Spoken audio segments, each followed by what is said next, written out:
বিসমিল্লাহির রহমানির রহিম। শিশু স্বাস্থ্য চ্যানেলের সুপ্রিয় দর্শক, আমি প্রফেসর ডাক্তার ইমদাদুল হক বরাবরের মধ্যে সবাইকে অনেক অনেক শুভেচ্ছা, অভিনন্দন এবং সালাম জানাচ্ছি। আসসালামু আলাইকুম রহমতুল্লাহি ওয়া বারাকাতুহু। আজকে একটা ভিডিও অত্যন্ত ইম্পর্টেন্ট, সব ফ্যামিলির জন্যই জরুরি। যে ফ্যামিলিতে শিশু আছে অথবা নতুন যারা প্যারেন্টস আছেন, যারা বাবা মা হতে যাচ্ছেন, এমনদের জন্য অত্যন্ত জরুরি।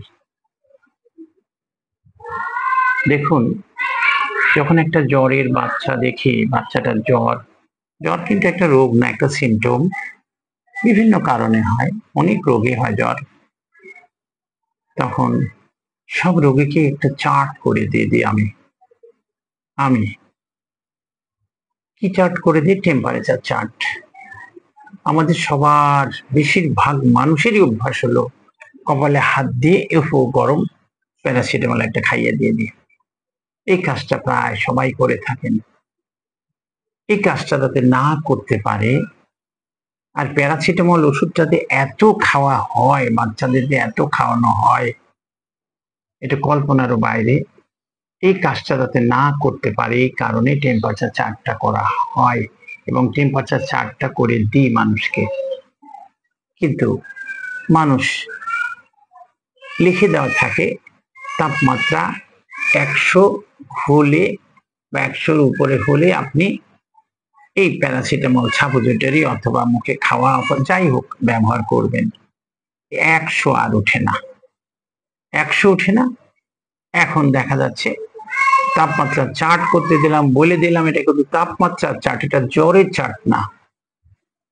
দেখা যাচ্ছে 3 দিন 4 দিন পরে আসছে কমপ্লেন নিয়ে, কি কয়, জ্বর তো উঠে নাই তাই মাপি নাই। আর একটা কমপ্লেন কি, ডাক্তার থার্মোমিটার ভেঙে গেছে, 2টা থার্মোমিটার কেনা হয়েছে, ভেঙে গেছে। অথবা আরেকটা কমপ্লেন, ওই বাড়ির পাশে ডাক্তার জ্বর মাপতো তো উনি নাই, কয়েকদিন থেকে ওনার পাওয়া যাচ্ছে না। দেখুন, এই জিনিসগুলা অত্যন্ত খারাপ। মানুষকে একটু এডুকেট করতে চাচ্ছি আমি। টেম্পারেচার মেপেই ওষুধটা খাওয়া লাগবে, না মেপে ওষুধ খাওয়ানো যাবে না। তাইলে বাড়িতে একটা বাচ্চা থাকলে কি কি জিনিস রাখার প্রয়োজন আছে দেখুন। ধরে নিন উনি অন্য কোথাও গিয়ে টেম্পারেচারটা মেপে আসবেন, তার বাড়ি থেকে হয়তো 10 বাড়ি পরে অথবা 1/2 মাইল দূরে উনি টেম্পারেচারটা মাপতে যাবেন, টেম্পারেচার মেপে আবার আসবেন, টেম্পারেচার মেপে লিখে রাখবেন। সেই জায়গায় গিয়ে বাড়িতে যদি একটা থার্মোমিটার থাকতো, এই কাজটা হতো না। বাড়িতে একটা থার্মোমিটার থাকলে এই কাজটা কখনোই হতো না। একটা বাড়িতে যদি শিশু থাকে অথবা শিশু ভূমিষ্ঠ হবে, তার জন্য কি কি জিনিস জরুরি এটা জেনে নেওয়া ভালো। টেম্পারেচার মাপার জন্য একটা থার্মোমিটার তো অবশ্যই লাগবে। একটা ফ্লাস্ক রাখবেন যাতে গরম পানি রাখা যায়। 2-3টা টাওয়েল অন্তত বাচ্চার জন্য আলাদা রাখবেন। 2-3টা টাওয়েল বাচ্চার জন্য আলাদা রাখবেন, যেটা শুধু বাচ্চার ঘামটা মোছানো হচ্ছে। এই যে গরমকাল যাচ্ছিল, গরম তো শেষ হতে যাচ্ছে প্রায়, বাচ্চা ঘেমে যাবে।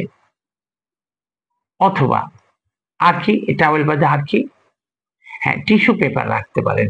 বাট ভেজা টিস্যু কখনো বাচ্চার গায়ে বা মলদ্বারে কোথাও লাগাতে যাবেন না। শুকনা টিস্যুই রাখলেন। অনেক বাচ্চা মুখে একটু ভুটভুটি উঠায়, একটু ফেনা আসে, থুতু আসে, দেখা যাচ্ছে মাকে, নানিকে, খালাকে মুখের মধ্যে আঙ্গুলটা ঢুকাই দিয়ে দিলেন। এই আঙ্গুলটায় কত জীবাণু থাকতে পারে। পরিষ্কার যদি ন্যাকড়া থাকে ভালো কথা, না হলে একটা টিস্যু পেপার দিয়ে আস্তে করে মুখটা ওইটা মুছে দিয়ে দেন। আর কি কি রাখতে পারে? বাচ্চার জন্য একটা আলাদা বিছনা, ধরেন বালিশ থাকবে, বিছনা থাকবে বাচ্চা, এবং বাচ্চার কাপড় চোপড় সব আলাদা রাখবেন। এবং বাচ্চার যে কাপড়গুলো আপনি কিনে আনবেন, নতুন বাচ্চা মনে করেন ভূমিষ্ঠ হলো, ভূমিষ্ঠ হওয়ার সাথে সাথে কিন্তু বাচ্চাকে ওই নতুন দোকান থেকে এনে সে কাপড়টা পরাবেন না। কাপড়টা অবশ্যই গরম পানি দিয়ে ধুয়ে নেবেন, সাবান দিয়ে ধুবেন, কখনো স্যাভলন দিয়ে ধুতে যাবেন না। দেখেন কি ভুল করে, স্যাভলন দিয়ে ধোয়ার পরে আবার স্যাভলন ছিটায় দিয়ে দেয়। মানুষের ধারণা স্যাভলনে কি কোত্থেকে শুনছে, রোগ জীবাণু সব নষ্ট হয়ে যাবে। রোগ জীবাণু আমরা অ্যান্টিবায়োটিক দিয়ে শেষ করতে পারি না। আর এই স্যাভলনের দুই একটা ফোঁটা দিয়ে, এই স্যাভলন যে ফোঁটা দিলেন যে আমাদের লেগে থাকতো বাচ্চার গায়ে, সহ্য করতে পারলো না, একটু র্যাশ বের হয়ে গেল। র্যাশ তো এমনি হয়, ভূমিষ্ঠ হওয়া পারে, আরো হতে পারে। আরো পিছনের দিক যাই, মা হয়তো বাচ্চা ভূমিষ্ঠ হবে, মায়ের কোথায় হবে এখনো ডিসিশন নিতে পারেনি, হয়তো অ্যাক্সিডেন্টালি বাড়িতেই যদি হয়ে যায়, বাড়িতেই যে নিয়ে সব প্রস্তুতি রাখা লাগবে। যতগুলা তোয়ালি বলেন, ন্যাকড়া বলেন, যা কিছু বলেন, কিছু গজ ব্যান্ডেড রাখবেন, কিছু তুলা রাখবেন, এক নতুন ব্লেড রাখবেন, সুতা রাখবেন, যদি বাড়িতে ভূমিষ্ঠ হয় যায়। ইন কেস যারা আসবেন তারা অন্তত পরিষ্কার জিনিস দিয়ে যাতে নাভিটা বাঁধতে পারে এবং বাচ্চাটাকে ভূমিষ্ঠ করার পরে পরিষ্কার রাখতে পারে। এরপরে বাচ্চা যখন খাওয়া দাওয়ার কথা অনেকবার বলছি আমি, আর খাওয়া নিয়ে কথা এই ভিডিওতে আসছে না। দেখেন, অভ্যাস হলো কি, আমাদের অভ্যাস বাচ্চা একটু বড় হলেই তাকে নিয়ে বাজারে নিয়ে যাওয়া। বাজারে নিয়ে যায়, এই যে গরমের দিন সিনথেটিক পোশাক, গা ঘেমে যাচ্ছে কসকস করে, এই পোশাকটা পরে নিয়ে চলে আসছে। কি বাচ্চা এইটা ছাড়া নেবে না কেন? আপনি নিয়ে যাবেন বাচ্চাকে? এই গরমের দিনে একটা পাতলা সুতার জামা গায়ে দিলেই যথেষ্ট। এরপরে আবার করে কি, এর মধ্যে আবার গেঞ্জি ঢুকাই দিয়ে রাখছে গায়ের মধ্যে, গেঞ্জিটা ঘামছে, হয়তো সর্দি কাশির বাচ্চা, আরো ঘাম বসে যায়, আরো সর্দি কাশি বাড়ছে, আরো সর্দি কাশি বাড়ছে। সুতরাং গেঞ্জিটা পরানোর দরকার নাই, আপনি পাতলা সুতার কাপড়, পাতলা, অনেক দামি দামি পাওয়া যায়, অনেক রঙিন পাওয়া যায়, যেটাই পছন্দ করেন।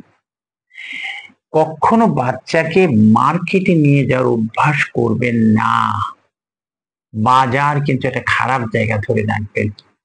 খারাপ সেই অর্থে বলছি না, খারাপ জায়গা মানে বাচ্চা খারাপ এটা নেব। অনেকে বাচ্চাকে নিয়ে যায় খেলনা কেনার জন্য, বাচ্চাই খেলনা দেখে শুনে নিবে, আমি একটা নিব।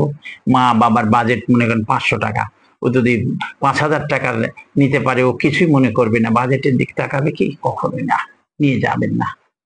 খেলনা কিনবেন, আদরের জিনিস আদর করে নেবেন, বাচ্চাটাকে বাড়িতে রেখে নিয়ে এসে দিয়ে দিবেন। আর জামা কাপড় কেনার সময় আবারও বলছি, কখনো নিয়ে যাবেন না বাচ্চাকে। বাচ্চা যেটা চয়েস করবে সেটাকে দিতে নিজেকেই আনন্দ বোধ করবে না, আমার বাচ্চার মানে চয়েস করছে, সুতরাং ওকে এটা দিতেই হবে, ওকে এটা দিতেই হবে। এই কাজগুলা বিরত থাকেন। আপনার বাচ্চার জন্য আপনি চয়েস করে নিয়ে আসেন, সুতার জামা কাপড় নিয়ে আসেন। গরমের মধ্যে পারছে না, জিন্সের মোটা মোটা প্যান্ট ঘেমে যাচ্ছে ভিতরে, তবুও পরাচ্ছে, বেল্ট দিয়ে টেনে একেবারে লাগাই দিয়ে রাখছে। দরকার ছিল পাতলা সুতার কাপড়ের ট্রাউজার তৈরি করে দিয়ে দেন, আছে, জিন্সের প্যান্ট পরাবেন, সিজন আসুক, শীতকাল আসুক পরান। এই গরমের মধ্যে পরানোর কোনো প্রয়োজন লাগবে না। পড়ায় ভাবছেন যে আমার বাচ্চাকে বেশি স্মার্ট লাগছে, দরকার নাই, অত স্মার্ট হওয়ার প্রয়োজন নাই। বাচ্চাটা অসুস্থ, এমনিতে সর্দি কাশি লেগে থাকে, এরপরে ঘাম বসে গেলে আরো কিছু ঘটতে পারে, সুতরাং এই অভ্যাস ত্যাগ করেন। সুতরাং দর্শক, একটু সচেতনতামূলক ভিডিওটা হলো একটা বাচ্চার জন্য কি কি প্রয়োজন লাগবে বাড়িতে রাখার। থার্মোমিটার জরুরি, থার্মোমিটার এবং ফ্লাস্ক অবশ্যই রাখবেন, আর কয়েকটা টাওয়েল বাচ্চার জন্য এক্সট্রা রেখে দিয়ে দেবেন, এক্সট্রা রাখবেন। দেখবেন বাচ্চা শীতকালে লেপের মধ্যেও ঘামছে, টাওয়েলটা দিয়ে ওরই গাটা পরিষ্কার করবেন, হাত দিতে যাবেন না। আর ভেজা টিস্যু কখনো, আজকেও পেলাম মলদার ঘা হয়ে গেছে, বাচ্চা চিল্লায় কান্নাকাটি করছে, তারপরে ওই ভেজা টিস্যু দিয়ে মুছছে। মলদার 5 বার 7 বার পায়খানা হলে বড় মানুষেরই তো মলদার ওই জায়গা ছেনছেনে ভাব আসে, আর বাচ্চার একেবারে নরম জায়গা ভিজে থাকে, এমনিতে তো ছাল উঠে যায়, তারপরে ভেজা টিস্যু লাগালে কেমিক্যাল আছে, জ্বালা পোড়া করে, আরো ঘাটা একটু বেশি বেশি হয়ে যাবে।